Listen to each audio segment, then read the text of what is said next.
So my name is Nicol, and I'm going to talk about Palimpsest, or my artwork, and how the process of making these works comes about. So I thought the logical way to do that would be to start with the process, start with the how, and then get to more of the what's going on, like to the extent of the how for any of these pieces is essentially about accumulation. So I'll do a number of drawings, and on any of these drawings, the gray linear elements are graphite on drafting vellum, and the more red and white elements are Conté crayon, so that's got a lot of iron oxide in the pigment.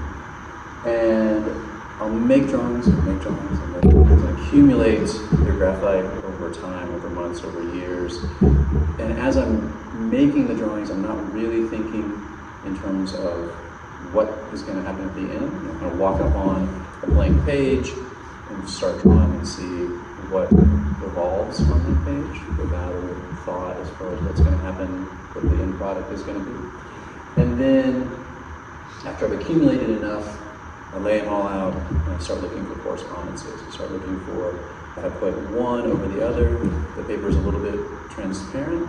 And so I'm looking for, where do things align, where do things layer, where does one thing coming to the other start to make something new, start to make something interesting. Then once I've got that composition, so with something like this, that's got like 3 different graphite drawings and a Conté, and it's got a Conté and a graphite in the middle panel, and one graphite, one Conté there. So it's like once I've got those correspondences, once I've got those elements that are working together to make something that I really was seeing beforehand, the sum being greater than the parts. Then I'll cut a panel that fits that.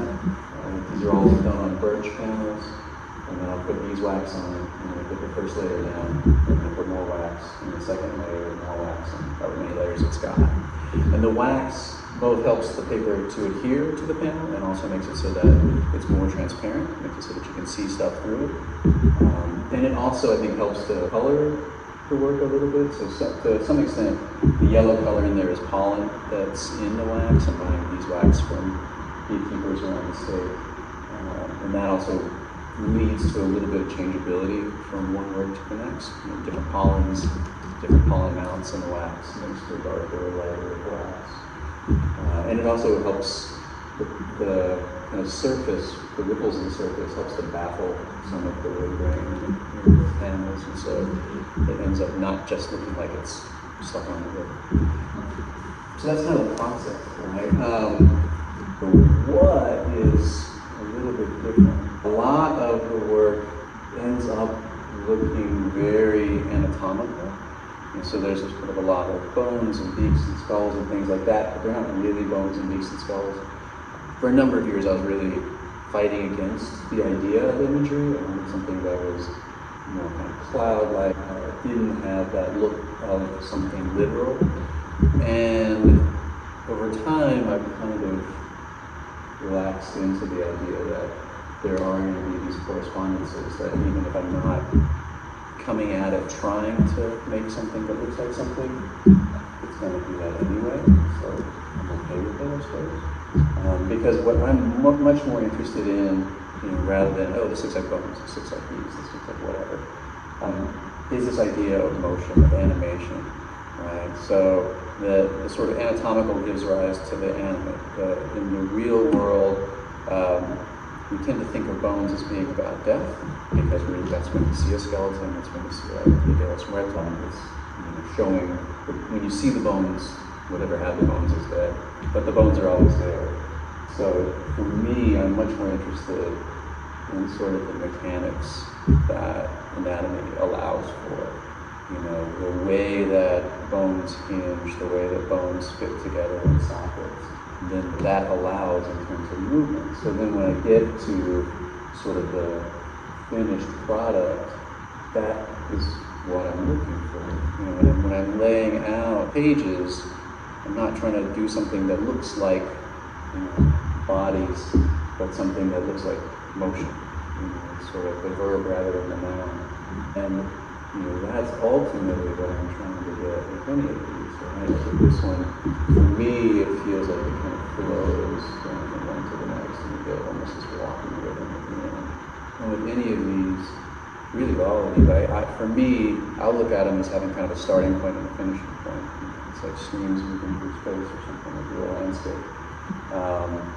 And sort of bodily reference, but it's a bodily reference in terms of movement, not in terms of like a static body would be pretty interesting to me, because it's not body so much as the movement of the body kind of compels me to doing these things. So with any of these, there's also this sort of evolution of, like when I look at them, I kind of have a sense, more or less, of when I made it. Dating is kind of difficult because of the whole accumulation of drawings. And so in a few cases, there'll be one page that was done a year or more before another page, and they come on the same time, or they sort of become one in the finished product. And so I can kind of date them much more based on that finish point rather than the accumulation. But I think they end up becoming more mobile as they go. That's sort of, that's the direction I'm trying to go. Is something that's more and more and more animated, more and more has some sort of life to it.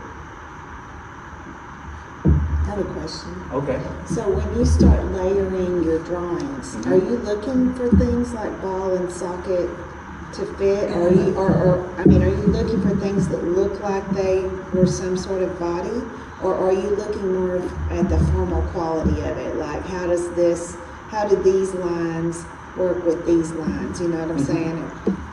Probably more the formal quality, although there is sort of setting in terms of one socket, right? So, like for this, this is one group, this is a separate drawing, and then they kind of fit with that circle there. So I kind of get the ball and socket, I get the anatomy, and then I really want to see like the lines that are overlaying, or some of these peak forms that are overlaying. Like I want to see those interactions and sort of see the one thing that looks similar but not the same popping through the other. And then there's a few things that end up repeating. So there's part of this one is on a piece over there, because I'll just trace it. But yeah, I'm like looking for where there's, it's again, it's back to the movement thing. So the ball and socket can be one way, and then movement kind of flows out from that. Or things that are similar, that look like limbs that are overlaying, but except they seem a little quiet lineup, so you get that sense of like interrupted motion. We didn't really talk about your process of working with the wax. How do you apply that? And I guess what is it like to work with something natural like that, like beeswax? Yeah, I think the beeswax to some extent predates a lot of the drawing, the way the drawing looks. Beeswax came out of some sculpture that I'd been doing a while back, and I had these sort of fan or sail forms that were frames using natural materials, natural branches tied together, fabric stretched on, and beeswax painted on that, and it looked sort of fleshy, and then that carried over into the drawings. But the beeswax with the pollen is really fun to work with. So how much of a role does the grain in the wood play in your decision to use that piece with these, or does it? When I'm cutting the panel, I'm pretty conscious of like where the wood grain is going to be relative to what's showing through. It doesn't have a role in terms of like arranging the drawings. The drawings get arranged and then the panel comes after that. Is there any variation in color choice in the future or in the past? I think so. I think I really like the iron oxide pigmentation in the Conté. For a number of years, I've been going out to Utah and looking at digraph sites, ancestral pueblos and people a couple thousand years ago, painting with iron oxide pigments on red sandstone canyon walls. And they were just amazing. It's this great interaction between the art and space and the inseparability of the two. And so, like, for me, that carries forward in the color, and so I really like that iron oxide color. Could you talk a little bit about your influences and how you arrived at this aesthetic? Probably for these, I mean, there's definitely the rock art in Utah. That's been a big influence for a long time in terms of my thinking, in terms of my ideas of what art should do, should be able to. Mm-hmm. It's a more activated space, but I've also really Chinese landscapes, like we'll see early spring from 1972, where you have these mountain landscape forms that are just fluid and cloud-like, and you have this sort of Taoist landscape idea that what looks like a static on the rock is really in motion at all times, and it's constantly growing or washing away. Right. Is it common for artists to source the wax from beekeepers rather than buying it from wood materials or whatever? Yeah, I mean, I would assume that probably most people buy it because they have more control over that. There's like one piece over there that's like super wax. Oh, I see. It's extremely variable, but I like that variability. It's much more interesting. You know, with any of these, I don't want to know what's going to happen at the end. I really like getting in and stepping back, not being 100% sure. The whole piece I did, it's just this sort of usual graphite pages and Conté pages. And then there's like an area right smack in the middle that's kind of ripply. I've tried putting some white oil paint into the wax, but it, this is where the beeswax modifies it, so it doesn't look white. I was expecting it to look really, really white because it was just straight up titanium white oil paint, and it didn't. But okay. But then I felt like it was too empty. So do you draw daily? I wish. Just about. I wish I could. Or do you have spurts?